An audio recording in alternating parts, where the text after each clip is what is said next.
Hi guys! Magandang buhay sa inyong lahat. Nandito tayo ngayon sa Cubao. At ito po yung bagong bus, modern bus na tinatawag pong Royal Class Bus. Siya ay Volvo 8R.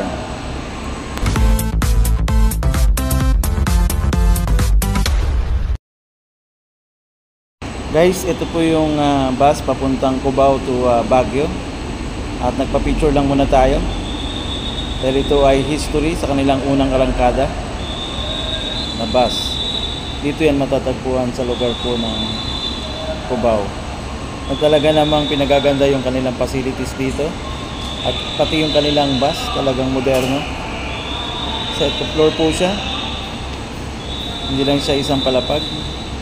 Ayan, at yung biyaheng yan ay biyaheng alas 11:15.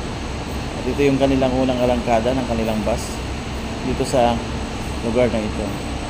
Yan nyo naman kung gaano kaganda yung kanilang bus dito sa lugar na ito. At ito yung kanilang mga empleyado rito. Dahil nga ito ay bago, so talagang pinipresent nila yung kanilang bagong bus. At hindi lang basta bago, talagang modernong bus talaga.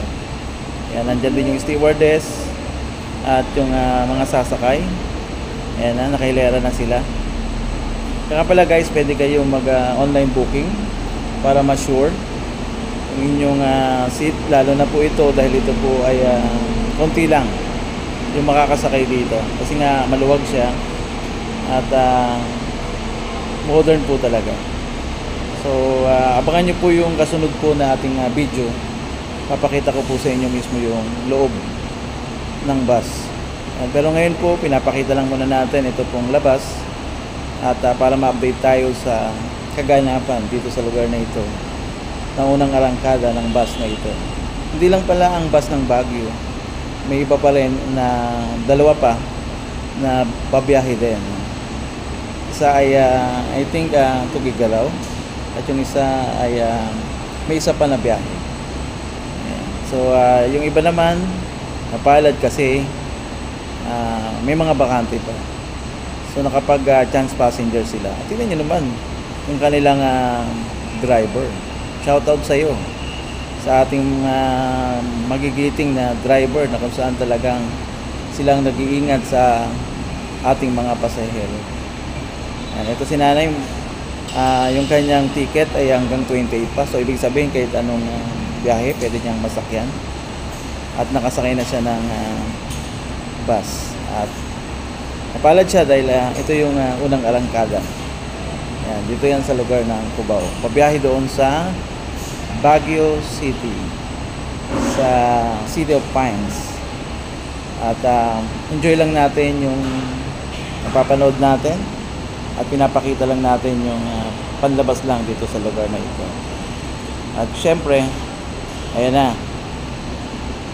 nagre-ready na para sa pag-alis ng bus. At syempre muna magsalita muna nang siyang mga naming bawat isa.